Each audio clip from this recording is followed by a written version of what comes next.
Hello दोस्तों, मेरा नाम है रहनुमा और मैं आपका स्वागत करती हूँ जीएस स्टडी कॉर्नर पे। दोस्तों, आज हम इतिहास पढ़ेंगे। इससे पहले मैं इतिहास पर कई वीडियो ला चुकी हूँ, तो अगर आपने वो वीडियो नहीं देखी है, आप उन वीडियो को भी जाकर मेरे चैनल पर देख सकते हैं। फ्रेंड्स, आज हम सिंधु सभ्यता जो हमारा टॉपिक चल रहा था, उससे रिलेटेड मैंने बहुत इंपॉर्टेंट जो क्वेश्चंस थे, वो मैंने कल की वीडियो यानी पहले की वीडियो में इसमें कवर किया है, जो आप मेरे चैनल पे जाकर वहां से चेक कर सकते हैं। और जो आज उससे रिलेटेड जो और भी आपके एग्जाम देखे होंगे, आपने प्रीवियस ईयर क्वेश्चन के पेपर आप उठाकर देखेंगे, तो इससे रिलेटेड आपके बहुत सारे क्वेश्चन आपके फंसेंगे। तो आइए हम लोग अपने टॉपिक को स्टार्ट करते हैं। चलिए, तो बात कर रहे थे हम सिंधु सभ्यता की। सिंधु सभ्यता में मैंने आपको कई चीजें बताई थी। उसके बाद मैं आपको बताती हूँ। मैंने कहा था कि कई तरह के हमें साक्ष्य प्राप्त हुए हैं, जिससे हमें क्या है, हमें जानकारी प्राप्त होती है सिंधु सभ्यता की। सिंधु सभ्यता हमें कहाँ से प्राप्त होती है? तो सिंधु नदी के तट पर विकास होने के कारण इसे सिंधु सभ्यता हम कहते हैं। और आपको मैंने एक चीज और बताई थी कि हड़प्पा नामक जो स्थल है, वो सर्वप्रथम उसकी खोज हुई है, इसलिए इसे हड़प्पा सभ्यता के नाम से भी जानते हैं। और साथ ही साथ मैंने आपको ये भी बताया था कि इसे कांस्य युगीन सभ्यता भी कहते हैं, क्योंकि इस समय में क्या हुआ था, कांस्य का भी प्रयोग हुआ था, इस वजह से इसे कांस्य युगीन सभ्यता भी कहते हैं। इसके कई नाम हैं, कई नामों से ये एग्जाम में आती है, अलग अलग नामों से आती है। तो आप क्या करेंगे, तो आप इनको क्या करेंगे, इनको सारे नाम देखने के लिए आप मेरे चैनल पर जाकर वहां से वीडियो आप सारी देख सकते हैं। ठीक है, चलिए बात करते हैं अब हड़प्पा सभ्यता पे। तो हड़प्पा सभ्यता की सबसे पहले इन चीजों में कहाँ कहाँ से क्वेश्चन बनते हैं, उन चीजों को हम पॉइंट आउट करेंगे। तो देखिए, सबसे पहला क्वेश्चन आपका किस तरह से आता है। पहला क्वेश्चन आता है कि हड़प्पा सभ्यता किस नदी के किनारे स्थित है। तो पहला क्वेश्चन आपसे नदी से बनता है, तो आपको नदी पता होना चाहिए। मान लीजिए आपसे कई स्थल पूछे जाएंगे, लेकिन स्थल के साथ साथ आपसे नदियां भी पूछी जाती हैं, तो आपको नदी पता होना चाहिए। दूसरा क्वेश्चन किस तरह से बनता है, तो दूसरा क्वेश्चन इस तरह से बनता है कि ये स्थान यानी हड़प्पा जो है वो किस जगह पर वर्तमान में कहाँ स्थित है। तो इस तरह से क्वेश्चन बनता है। अगला क्वेश्चन आपसे किस तरह से बनता है कि हड़प्पा, जैसे मैं सिर्फ एग्जांपल के लिए हड़प्पा ले रही हूँ, तो हड़प्पा जो है उसकी खोज किसने की है, तो इस तरह से बनता है। अगला आपका क्या क्वेश्चन बनता है कि हड़प्पा नामक स्थल से क्या क्या चीजें आपको खुदाई में प्राप्त हुई हैं, उसके बारे में क्या क्या साक्ष्य प्राप्त हुए हैं सिंधु सभ्यता से रिलेटेड, उन साक्ष्यों को पूछा जाता है। तो फ्रेंड्स, ये वीडियो आज की बहुत ज्यादा इंपॉर्टेंट होने वाली है, क्योंकि अगर आप इस वीडियो को पूरा देख लेते हैं, तो आप 100% जब आप क्वेश्चन सॉल्व करेंगे पीछे के, आप जो भी क्वेश्चन आप सॉल्व करेंगे आप सिंधु सभ्यता से रिलेटेड, वो सारे क्वेश्चन आप कवर कर पाएंगे, उन सारे क्वेश्चन को आप आंसर कर पाएंगे। तो चलिए बात करते हैं हड़प्पा सभ्यता। हड़प्पा सभ्यता पे हमने कहा कि नदी से क्वेश्चन बनता है, तो आप देखिए नदी। तो हड़प्पा सभ्यता जो है वो कौन सी नदी के किनारे स्थित है, तो आपकी नदी का नाम हो जाएगा रावी। तो हड़प्पा सभ्यता रावी नदी के तट पर स्थित है। तो खोजकर्ता की बात करते हैं, तो हड़प्पा सभ्यता के खोजकर्ता दयाराम साहनी जी हैं। दयाराम साहनी जी 1921 में इन्होंने हड़प्पा नामक स्थान की खोज की थी। ठीक है, इनके साथ माधव स्वरूप वत्स भी थे, लेकिन आपका सबसे ज्यादा आपको ऑप्शन में क्या नाम मिलता है, दयाराम साहनी का नाम मिलता है, इसलिए आपको दयाराम साहनी का नाम किसी हाल में नहीं भूलना है। और दूसरी चीज, आपको डेट जरूर याद करनी है, क्योंकि डेट में आने हर जगह सबकी नहीं लिखी है, क्योंकि सब जगह की इंपॉर्टेंट नहीं है, लेकिन जितनी पूछी जाती है मैंने उन चीजों को लिखा है, यहाँ पे कवर करने की कोशिश की है। ठीक है, तो हड़प्पा सभ्यता आपकी नदी कौन सी हो जाएगी, रावी हो जाएगी। खोजकर्ता कौन हो जाएंगे, यानी जिसने खोज की है वो दयाराम साहनी हो जाएंगे। सन आपकी देखी जाए तो 1921 हो जाएगी। अगला मैंने बताया था कि किस तरह से अगला क्वेश्चन आपसे बनता है, तो पूछा जाता है हड़प्पा जैसे है हड़प्पा, तो वर्तमान में इस समय वो कहाँ स्थित है, तो आपको ये ध्यान रखना है पंजाब प्रांत, पंजाब प्रांत का साहिवाल जिला। अब पंजाब प्रांत का साहिवाल जिला, तो ये आपको ध्यान रखना है, ये हमारे भारत का नहीं है, ये हमारे भारत का नहीं है, ये कहाँ स्थित है, पाकिस्तान में स्थित है। तो पंजाब प्रांत का साहिवाल जिला, ये पंजाब अपने भारत वाला नहीं, जबकि ये कौन सा है, तो पाकिस्तान में जो पंजाब आता है वहां पर स्थित है। तो हड़प्पा जो सभ्यता, जो हड़प्पा नामक स्थल है, वो कहाँ प्राप्त हुआ है, तो पाकिस्तान में। ठीक है, प्राप्तकर्ता यहाँ से प्राप्त साक्ष्य कौन कौन से हैं, तो किस तरह से आपको साक्ष्य जरूर ही याद रखने हैं, साक्ष्य से रिलेटेड बहुत सारे क्वेश्चन बनते हैं। ठीक है, तो साक्ष्य क्या हो जाएगा, श्रमिकों का आवास। तो यहाँ से हमें क्या क्या चीजें प्राप्त हुई हैं, तो श्रमिकों का आवास यानी श्रमिकों के रहने की जगह का स्थल हमें प्राप्त हुआ है, अन्नागार प्राप्त हुए हैं, ताबूत प्राप्त हुए हैं और RH-37 कब्रिस्तान प्राप्त हुआ है। तो आपको याद रखना है, ये कब्रिस्तान का नाम है, RH-37 कब्रिस्तान प्राप्त हुआ है, ताबूत प्राप्त हुआ है और तांबे का पैमाना प्राप्त हुआ है और इक्का गाड़ी प्राप्त हुई है। तो आपसे बस सीधे सीधे पॉइंट्स पूछे जाते हैं कि श्रमिकों का आवास कहाँ से प्राप्त हुआ है, तो हड़प्पा सभ्यता से प्राप्त हुआ है। अन्नागार कहाँ से प्राप्त है, तो हड़प्पा सभ्यता से है। ताबूत हमें कहाँ से प्राप्त हुआ है, तो ताबूत आपका कहाँ हो जाएगा, हड़प्पा। तो एक चीज आपको याद रखनी है, तो कैसे याद रखेंगे कि हड़प्पा जो है रावी नदी के तट पर स्थित है, तो आपको याद रखना है हड़प्पा में शब्द आ रहा है हड़प, तो हड़प्पा किसने है, तो यहाँ पे रावी, रावी ने क्या करा, हड़प ली और क्या करा, दया भी नहीं की। तो आपको तीन चीजें एक साथ याद हो जाएंगी, हड़प्पा से, हड़पने से रावी, तो हड़प्पा किसने है, रावी ने हड़पा है और क्या करा उसने, दया भी नहीं दिखाई। तो आपको तीन चीजें याद हो गई, हड़प्पा से, हड़पने से हड़प्पा, रावी से नदी हो जाएगी आपकी रावी नदी और दया नहीं दिखाई से खोज करता हो जाएंगे दयाराम साहनी। इस तरह से आप याद रख सकते हैं। तो जब रावी ने क्या करा, हड़प ली जमीन, तो क्या हो गया, तो इन्होंने दया भी नहीं दिखाई, तो अभी ने क्या है, श्रमिक बन गए। जब सारी चीजें ले ली तो क्या हो जाएगा, श्रमिक बन जाएंगे, यानी सारी चीजें छिन गई हैं तो अब वो श्रमिक ही बचा। तो अन्नागार, अन्न, और फिर ताबूत, जब वो श्रमिक मर जाते हैं तो क्या करते हैं, ताबूत में दफनाए जाते हैं, और ताबूत कहाँ दफनाया जाता है, तो कब्रिस्तान में। इस तरह से आप इजिली याद रख सकते हैं। चलिए अब बात करते हैं मोहनजोदड़ो। तो मोहनजोदड़ो एक फिल्म भी आई थी, आपने ऋतिक रोशन की थी, तो उसे इसी इसी इसी मोहनजोदड़ो पे बनाई गई थी। तो वो मोहनजोदड़ो का सबसे पहले आपसे उत्तर क्या बनता है, कभी कभी क्वेश्चन क्या बनता है, तो मोहनजोदड़ो से पहला क्वेश्चन यही बन जाता है कि मोहनजोदड़ो का अर्थ क्या है। तो मोहनजोदड़ो का अर्थ क्या है, मृतकों का टीला। ये आपको ध्यान रखना है, मृतकों का टीला कभी कभी इंग्लिश में भी मिल जाता है, तो डेड ऑफ करके लिखा होता है, ठीक है। खोजकर्ता आपका देखें तो खोजकर्ता कौन हो जाएंगे, राखलदास बनर्जी। तो खोजकर्ता यहाँ पे कौन है, राखलदास बनर्जी, और इन्होंने क्या किया था, 1921 में खोज की थी, जबकि मोहनजोदड़ो की खोज 1922 में हुई है, और खोजकर्ता कौन हो जाएंगे, राखलदास बनर्जी जी हो जाएंगे।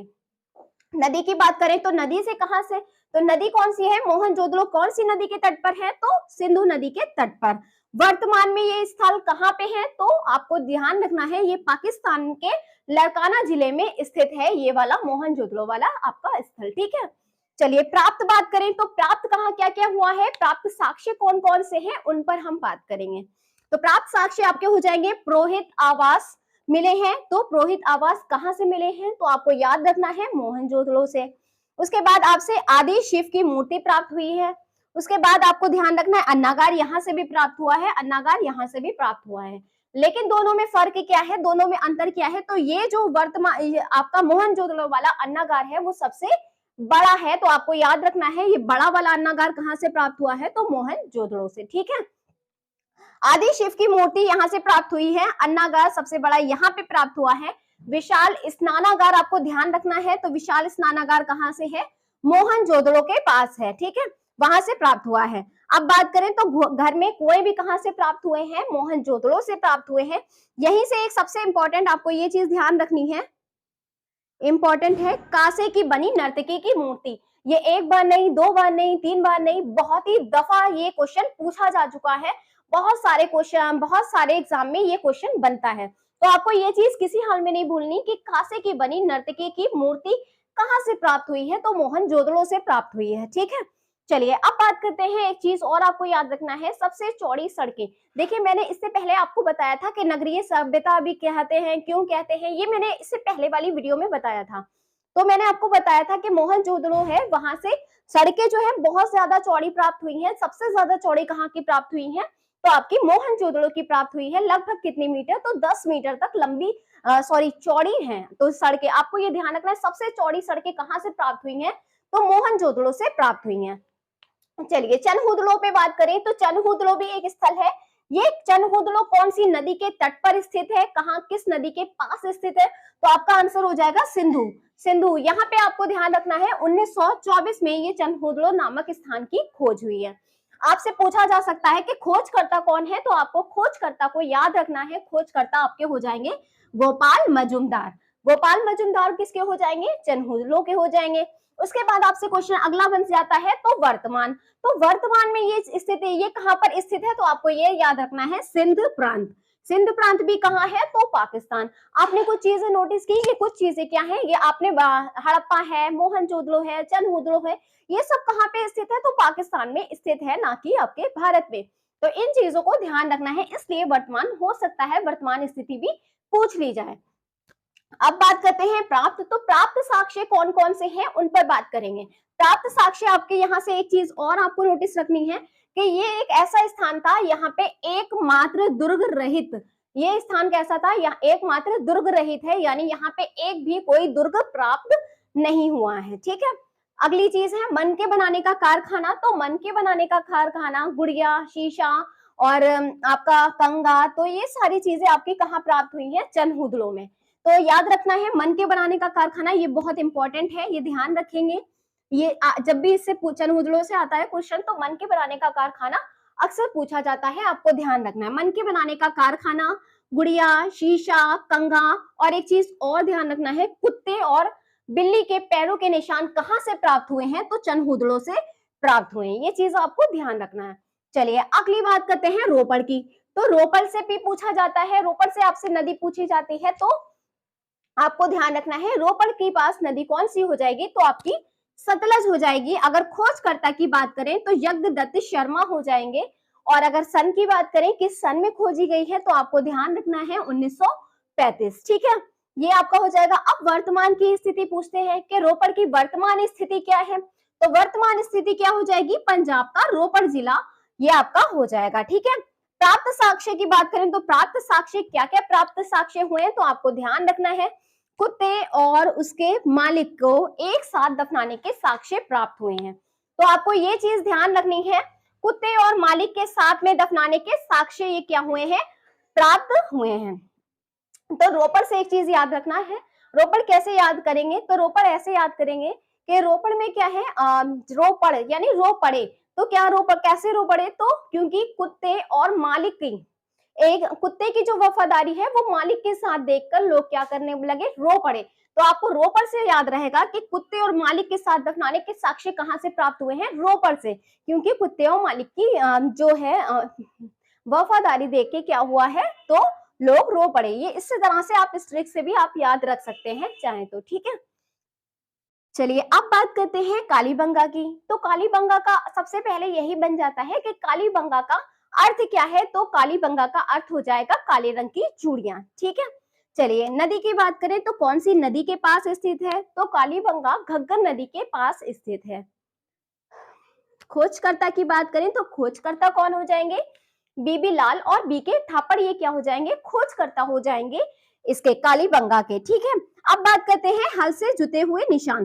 तो आपसे ये पूछा जाता है हल से जुते हुए निशान कहां से प्राप्त हुए हैं, तो कालीबंगा से प्राप्त हुए हैं, जो कि कहाँ है, हल से जुते हुए निशान है। और यहाँ से एक चीज और आपको ध्यान रखना है, अग्निवेदियां। तो अग्निवेदियां भी आपसे कालीबंगा में पाई गई हैं। अग्नि पूजा की बात करें तब भी कालीबंगा हो जाएगा। चूड़ियों की बात करें, क्योंकि आप जानते ही हैं कालीबंगा का अर्थ क्या है, काले रंग की चूड़ियां, तो चूड़ियां हमें कहां से प्राप्त हुई हैं, कालीबंगा से प्राप्त हुई हैं। हवन कुंड आपको कहां से प्राप्त हुआ है, क्योंकि हवन में क्या होती है, अग्नि होती है, और अग्नि वाली चीजें ज्यादातर आपको कहां से 90% कालीबंगा से मिली है, तो आप इसको टिक कर देंगे।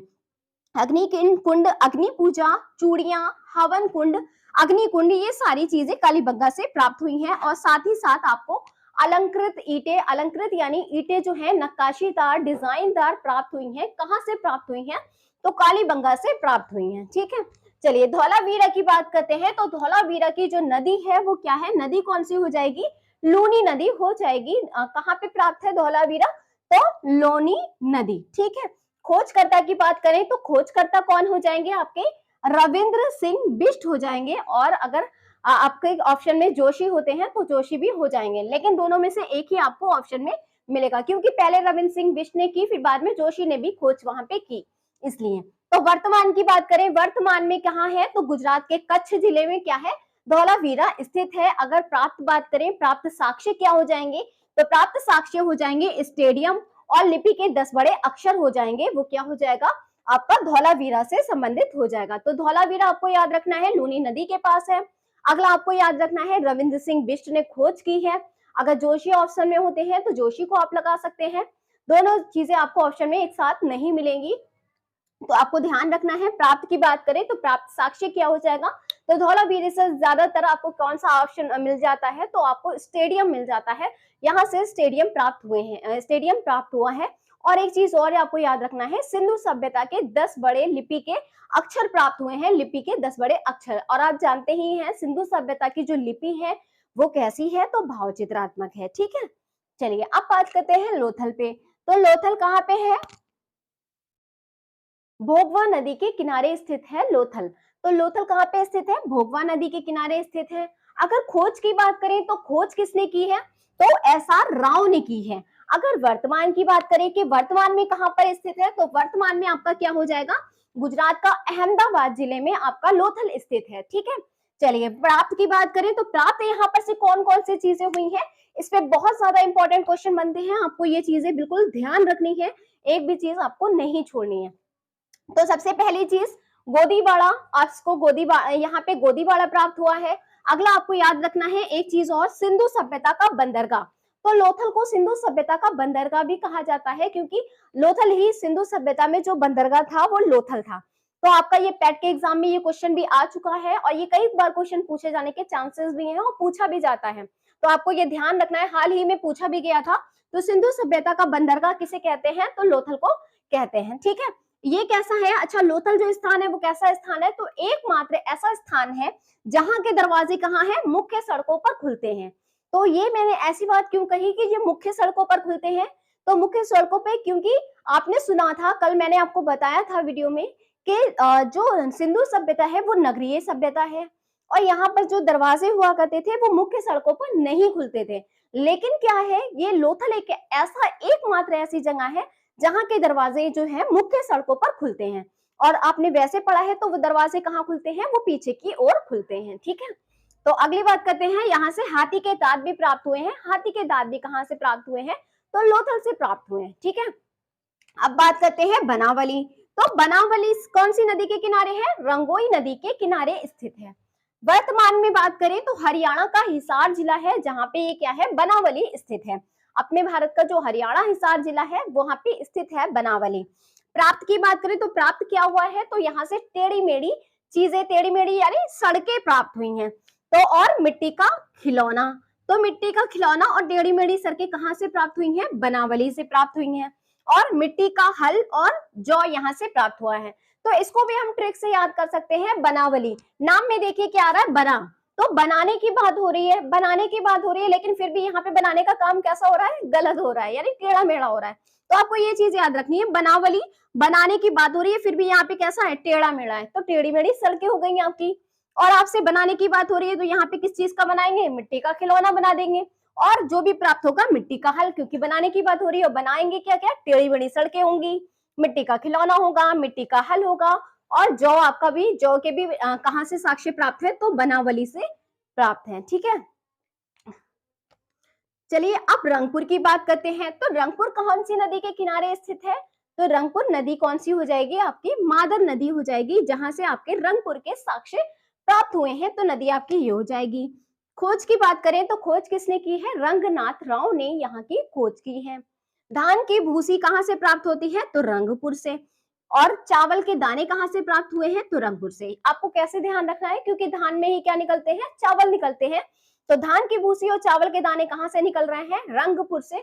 आपने देखा भी होगा, जो बड़े बड़े आर्टिस्ट होते हैं या पेंटर होते हैं, आपने देखा होगा कि जो चावल की भूसी होती है उसको कलर करके कुछ बना बनू के पूरा क्राफ्ट बनाकर तैयार कर देते हैं। तो वो रंगपुर, ये रंगने की बात हो रही है। और रंग किसे किसी चीज को रंगेंगे, तो धान की भूसी को। तो धान की भूसी और चावल के दाने कहाँ से प्राप्त है, रंगपुर से प्राप्त है। ठीक है, चलिए राखी गढ़ी की बात करते हैं। तो राखी गढ़ी से इंपॉर्टेंट एक क्वेश्चन आपका यही बनता है कि भारत में सबसे बड़ा सिंधु सभ्यता का स्थल कौन सा है, तो वो आपका कौन सा हो जाएगा, राखी गढ़ी हो जाएगा। ये देखिए यहीं पे ऐसा ही लिखा है, भारत में सिंधु सभ्यता का सबसे बड़ा या वृहद स्थल कौन सा है भारत के अंदर, तो आपको याद रखना है राखी गढ़ी आपका भारत के अंदर सबसे बड़ा वृहद स्थल या सबसे बड़ा स्थल राखी गढ़ी भारत में प्राप्त होता है। ठीक है, तो फ्रेंड्स अगर आपको मेरी वीडियो पसंद हो तो प्लीज वीडियो को लाइक करें, शेयर करें, कमेंट करें और हाँ, चैनल को सब्सक्राइब करना ना भूलें। Thank you for watching my video.